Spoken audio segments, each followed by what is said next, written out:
Well, I should be live here at Real Fridays. It's Real Fridays. If it's Friday, at Friday, every 12:30 on Friday is Real Fridays, which is a show that Brock Cassidy, myself, and Jeremy Potter created.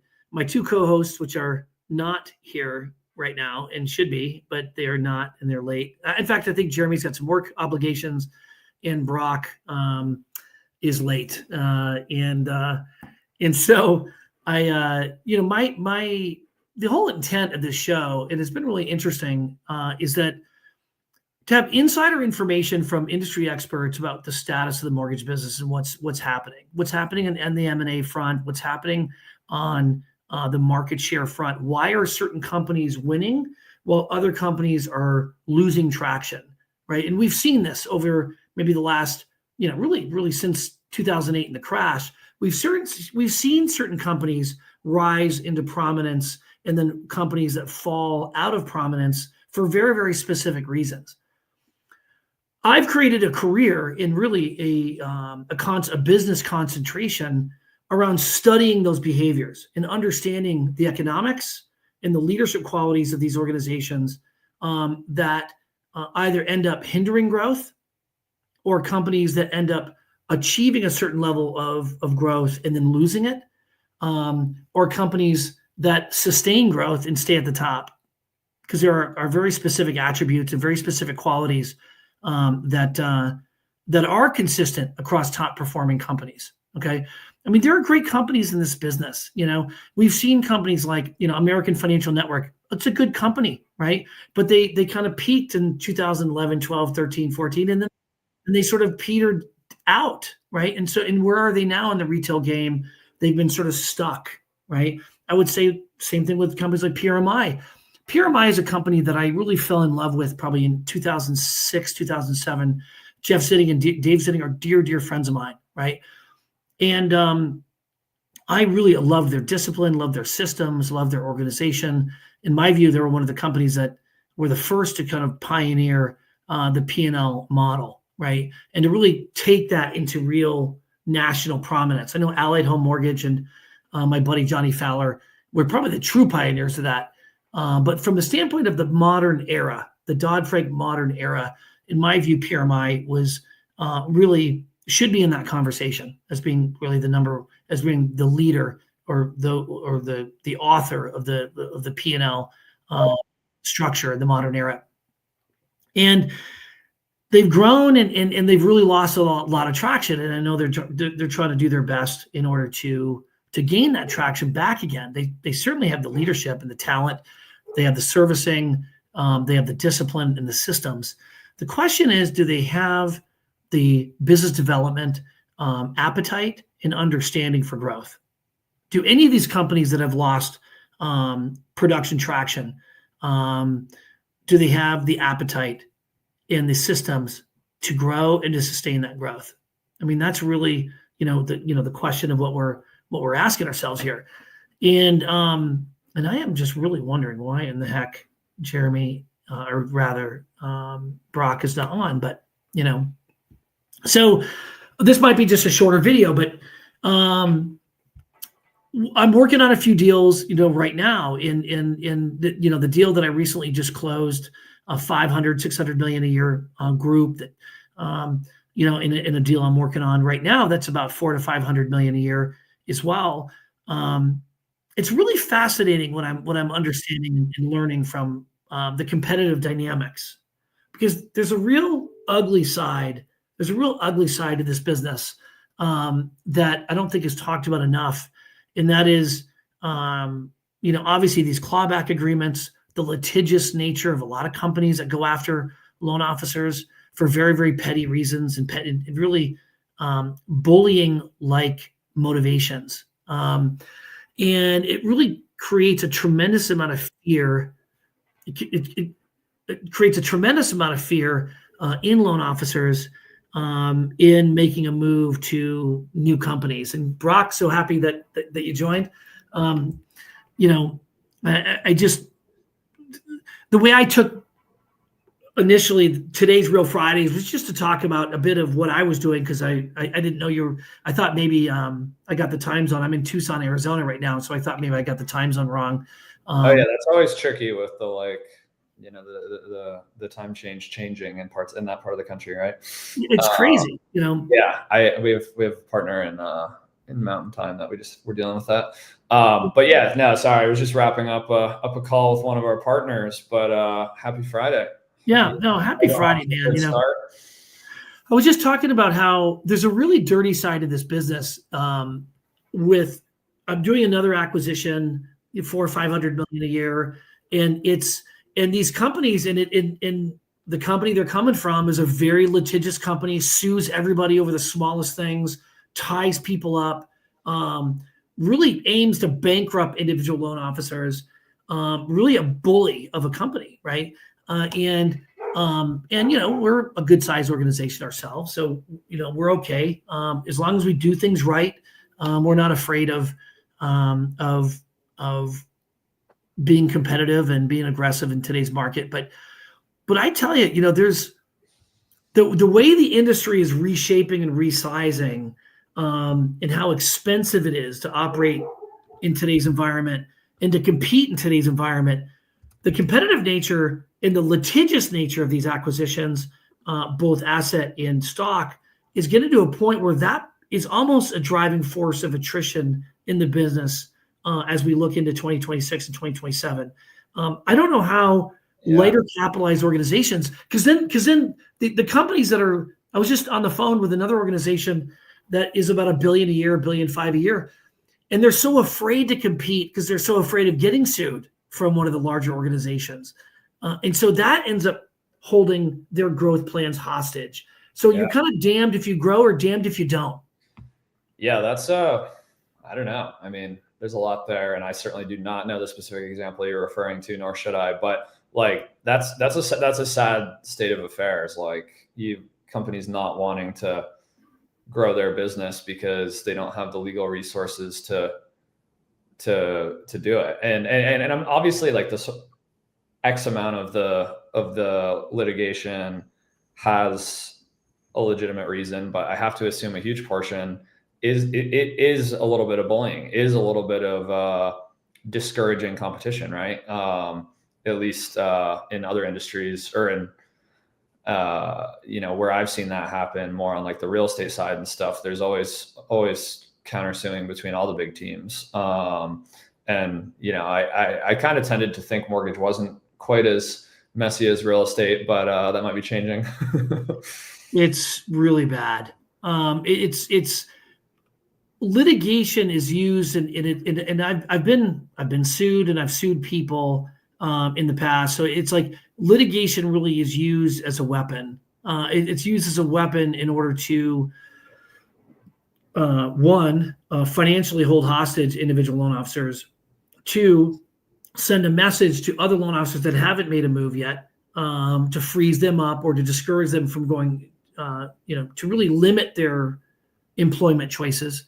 And 3, to aim to really bankrupt an opposing party by just tying them up in the court. Even if there's absolutely no claim whatsoever, you can make the claim, and then you're kind of stuck, trying to defend something that's really careless to begin with. You guys talk. I get to answer this quick call, but you guys talk real quick. Sorry. Yeah. Well, thank you, Michael, for coming on, or Mike, I guess today. Mike, thanks for coming on as our recurring co-host. Yeah, appreciate you inviting me. Or maybe you're just a recurring guest. I don't know. You're almost a co-host. Yeah, filling in for. I guess you guys like the free screens. Yeah, JDP's closing a deal. No, I don't know. He's just some sort of a call. I just always assume he's closing a deal. He's got so many clients going. Yeah. Well, this is our second time getting to talk today, and it's only 12:30, so that's a good sign. Well, I was sent a article from. I'm just seeing if I can find it here. Can I find it here? It was in National Mortgage News, and it was pretty good. And it talked a little bit about how refinances are starting to pick up. Is that something that's really your world? Is that something that sounds very accurate? I guess the strongest, a really strong October for the two big giants out of Detroit, but just in general, I'll get some numbers, but I've heard of those companies. thought. Yeah, I think that's right. I mean, there's definitely been a good bump in refi. I mean, Newsip plays on the purchase side, but we primarily partner with consumer direct lenders. So we see the pendulum swing between purchase and refi a lot with them, because they have, X amount of lead budget and Y amount of loan officers, and they want to, sometimes they totally subdivide them. More often most of the LOs take both. And so we see our business, counterintuitive a little bit. Newsip sees our business shrink a little bit when rates drop quickly, because so many resources get put towards refi.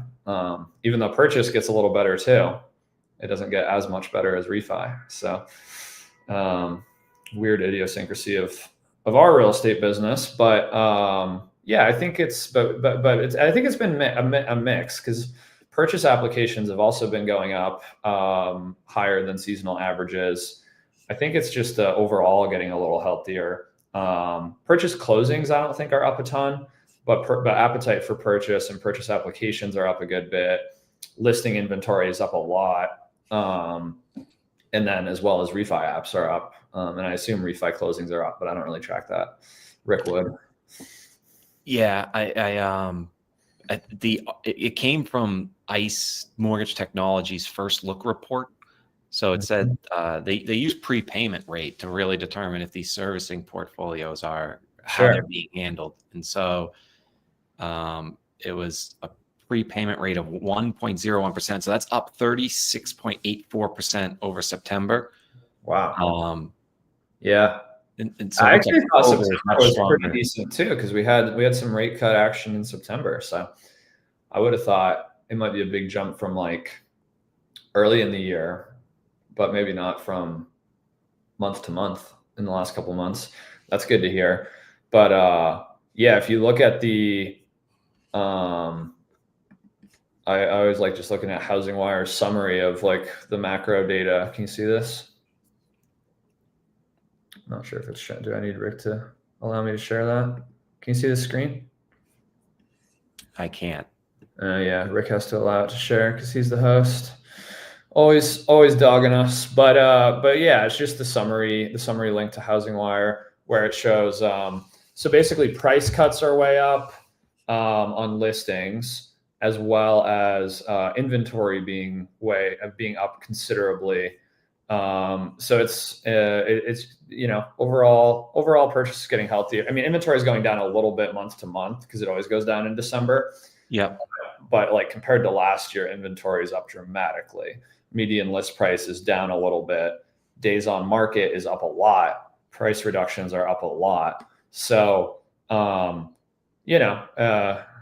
guess in summary, it's like starting to look more like a buyer's market, where there's more listings than buyer, or as many listings as buyers, maybe.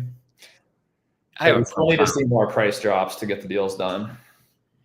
Yeah, here's a profound question for you. On the refinance side, the article in National Mortgage News from a couple of weeks ago, I think you guys might even reference it on your show, but at least this number, it's been out there.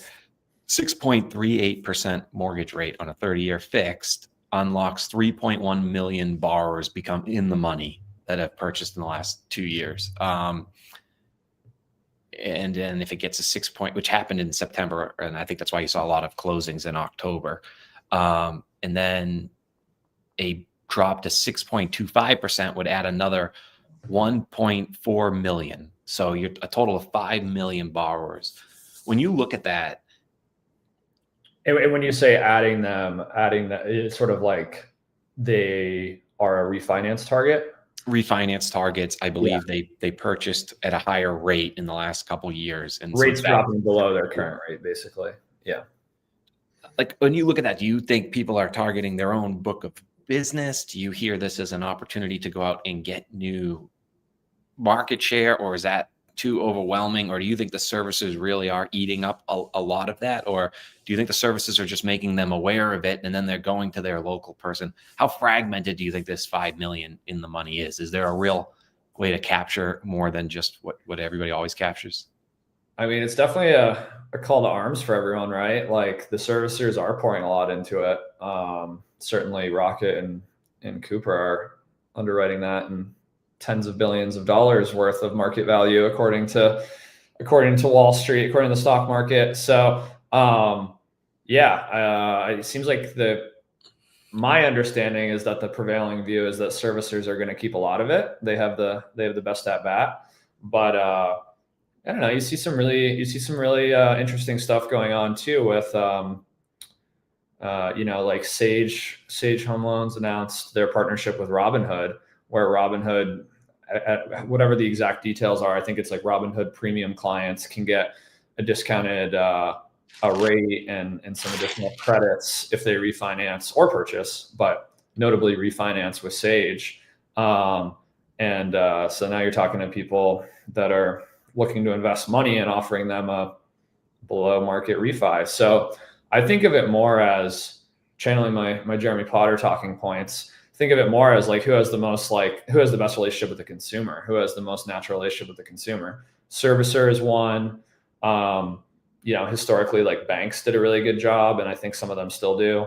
If you know anyone in like the wealth management space or financial advisory space, like they always have a good at bat to. Most of them don't do mortgages themselves, but to talk about mortgages and refer to a loan officer. And then now that we're seeing like more people invest on their own, Robinhood and similar platforms, I think that's really cool. When I was at Rocket, there was a lot of attention on the fintech space. Now they have Rocket Money. That was after I left, but that acquisition was for the same reason: get to clients and understand their financial situation, build a natural relationship with them. When it comes time, you're there. So I think anyone that's thinking about the up funnel strategy is good, but I also know that I think your direct question is like, are other people just going to gain access to that same lead flow too? I think so.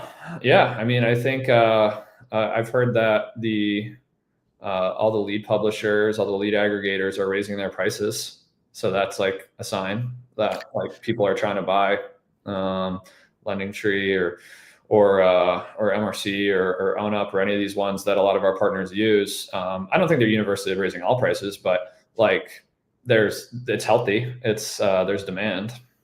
Yeah, I think you need you and I I think the traditional retail model, which we could talk about, if and when Rick comes back on, I think it's taken a lot of wind out of the sails of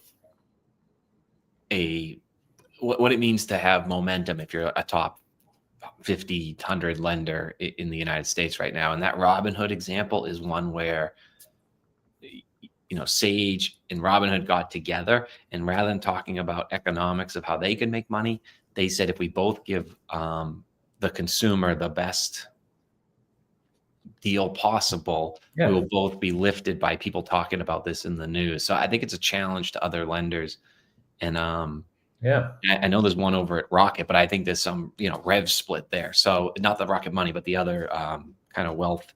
If you can find eyeballs. Yeah, they had Rocket rolled out a Schwab relationship years ago when I was still there, among others. They have insurance relationships. Where it's like, and I'm sure it's a lot more today. I haven't really looked into their current relationships, but yeah, that was always a thought of get it in the hands of other advisory people.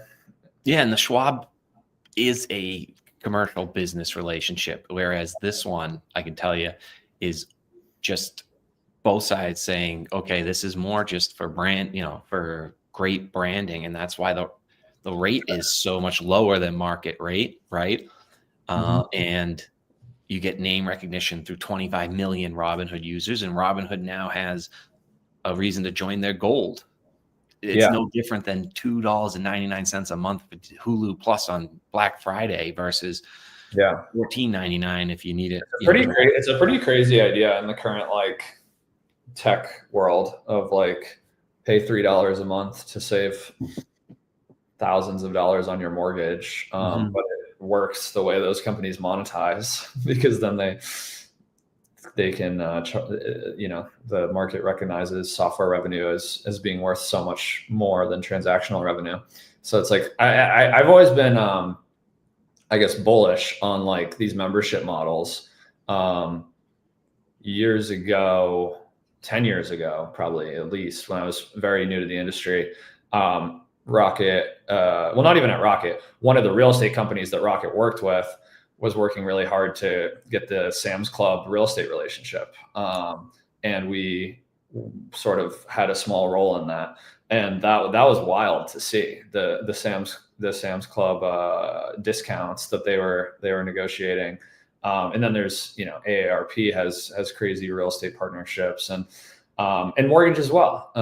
So they're all the USAA, all the veteran groups have really amazing ones.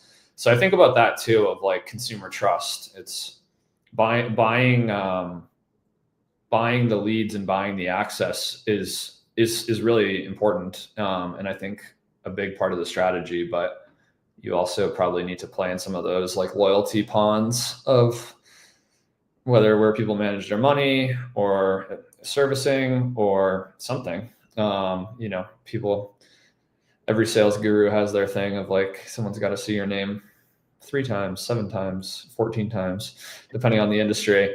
I feel like it's one of those things. And retail can compete, I think, for sure, where they, sponsored the Little League team, have their sign at the office. They, have their office on Main Street, have these, that's a way to get your name in front of everyone. So I've never been deep in the retail side of mortgage, and maybe never will be. It's pretty far outside my purview, but since Rick isn't here, I will say they do have that advantage. I don't know. How do you see it? You work with a lot of different types of companies. It's like you just said, it's like where trust intercepts convenience. So, and it's fascinating to hear like what makes somebody trust. So you have that Robinhood piece that's only for gold members. So those gold members obviously trust Robinhood more, or they wouldn't sign up for gold, right? And so even if Robinhood offered you for every member, and I don't know what happened there, but are you disciplined enough to just say, no, like I have a story, I want to stick to it, and I want to build around this trust? And I think that's where the retail does well in certain certain loan officers understand the trust of their zip code and win their zip code. But yeah, in general, I don't think, especially lately, people will do anything to recruit another branch. They'll get away from their story. They'll get away from their trust to get that production. And it's they need the numbers to scale, to grow, to make it profitable. It's also, they know if they don't go for that one, there's 5 other mortgage companies lined up to try and get that branch. So there must be something good about it. I need it, even if it doesn't match my story. I think you're seeing a lot of that, unfortunately. Yeah. It's I think that's what Rick was getting at before he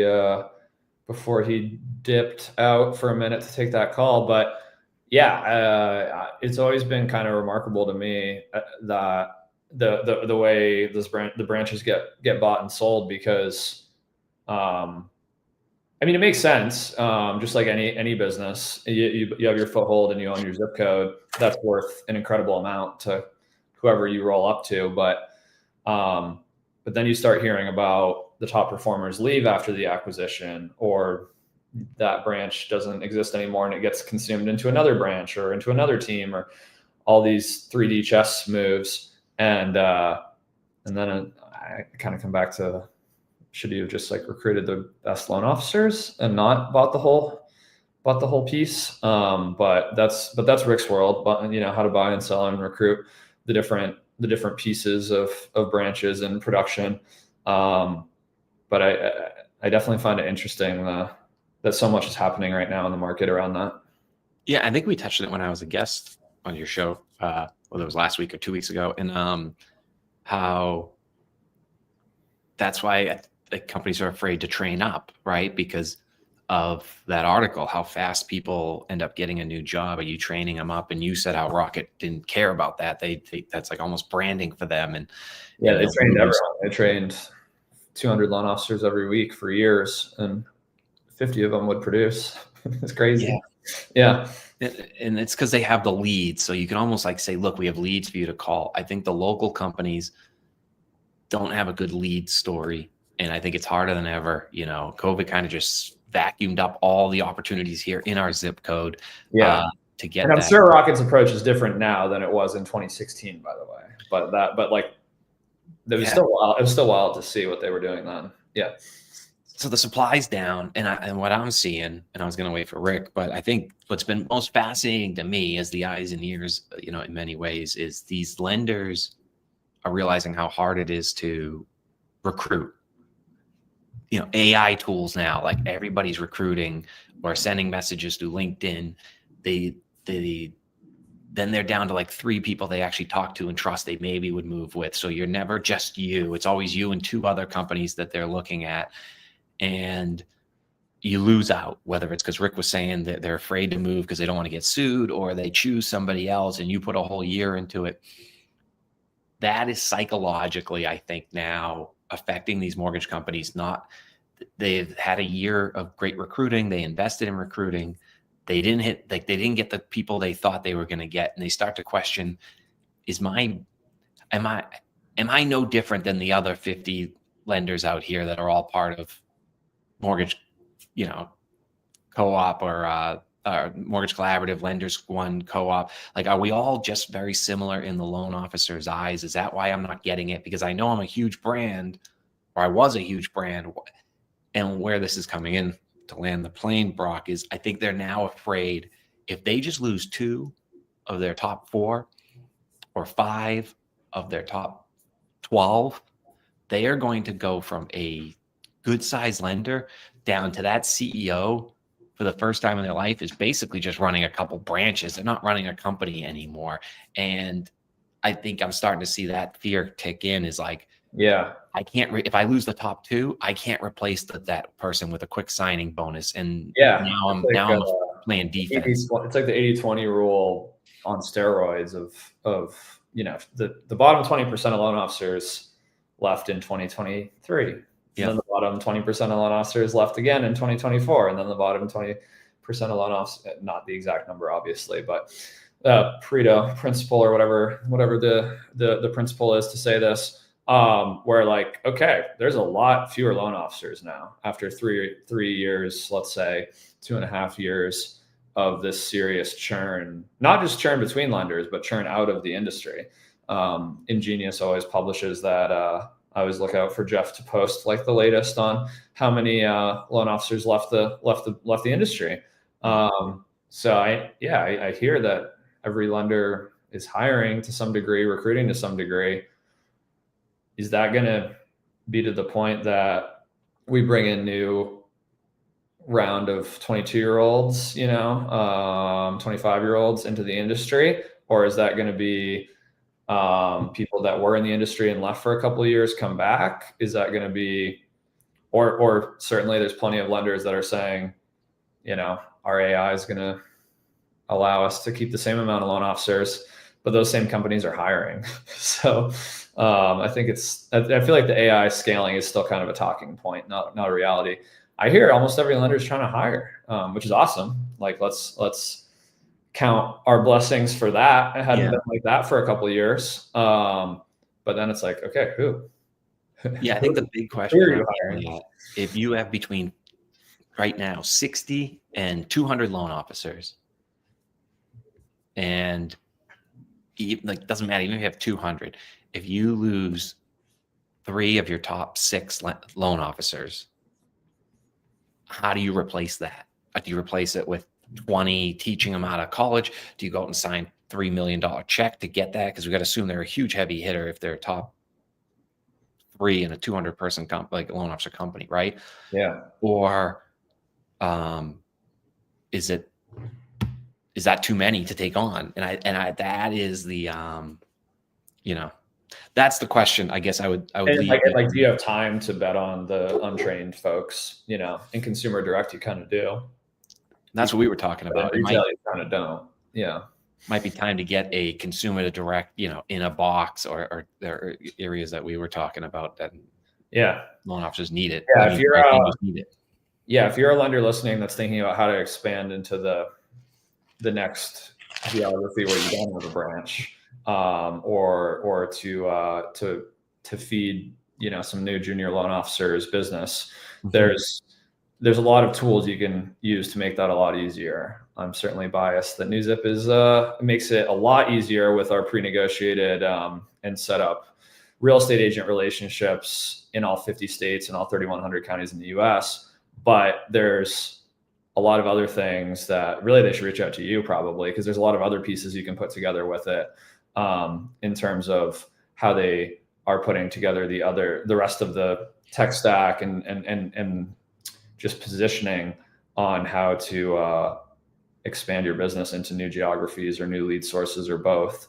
But a huge part of it's in purchase is the agent relationships. A huge part of it is the call center staffing and just speed to lead, which there are a lot of different solutions to, whether that's hiring or going to a partner that you're working with. Like we've rolled out that feature recently where lenders that are partners with us can use our call center to call on their behalf. It's a little bit different product and structure, but it wraps around our existing partnerships basically. And then, then there's all the other pieces of how you do every other step in the process that I know you're thinking about, Mike. Yeah, but when I saw what you're offering as a lender, the problems, the pain points I just said, like this is how you gave the right word, positioning. Better positioning in the new, like now is the time to have that better positioning. Now's probably the best time if you're going to stay in the industry to do it. Or if you're wondering if you're going to merge with a bigger company or a partner company, I would give this one shot. Before I did, and kind of time it into that purchase market. I think that would be the big, again, takeaway. Appreciate you guys having me on here too. I don't know if evidently Rick's not coming back, and so I don't have the controls to share the screen, which is funny. But no, good conversation. And are you seeing across the board that it's been pretty active in like November and December, or normal slowdown, or what does it look like in your world? Normal. I think it's normal slowdown now. Trying to get a loan officer to work 8 hours a day is what I'm hearing. They'll find any reason not to put it in, holiday, because like they're networking in the area, in the zip codes, right? Like there's holiday events everywhere. You're trying to be there. That counts as working. And yeah, I got 2 holiday parties this weekend. Yeah, 2 holiday parties. So I think that's it. For me, it's like, what do you just make sure you're ready for that first week of January when not you have your goal set, but everybody else is trying to stick to these goals. Yeah. And like is motivated and feed into it. Like you already know people want to put on social media more. So reach out to those realtors and offer to help them in that first week. They're going to do it. By week 3, they've quit. So like, this is when you do it. And then that gives you 3 weeks. I always said this, after that 3 weeks, you need to be rolling something out for the next like 4 weeks going into and then the purchase market kind of takes you from there. And those that have something rolled out can keep it going. Those that waited will say, well, now is not a good time because, volume is picking up because of purchase. And then you're rolling out in the middle of July when no one's around and it's just a horrible rollout and set yourself back. So that's where get your goals ready, get into what they're doing in the first 2 weeks, but have have this consumer direct in a box, have this NewZip partnership, and just crank it out across the country right into the purchase market. I said to I have to get going, but I'll leave it on this. I said, this is like picking up this NewZip product is like jumping on the perfect wave. This is a Northeast thing, but you're on a boogie board. You get the perfect wave right out of there. You don't have to sit and tread water for an hour wondering if there's sharks and jellyfish below you. You just get in, you go. And that's sort of my theory. And that's what I'm going to be out there saying is, get in touch with you and some other ideas I have in mind, but yeah, get something rolled out. Ways you can help lenders with this, but glad Get that something rolled out February. Glad that I do feel strongly that we're one of the pieces. Yes. Yeah, I appreciate that, Mike. Yeah, I actually, oddly enough, find this time of year to be one of my busiest because people are doing that planning and evaluation and stuff. So I'm as busy as ever, but that's it. But in a good way, not in the daily production way, in the like strategic partnership way. Strategic partnership. Yeah. That's good. Yeah. I mean, now's the time to do it because, like, yeah, it's going to get people are going to be doing all their goals and everything, like I keep saying. Right. So it's good timing.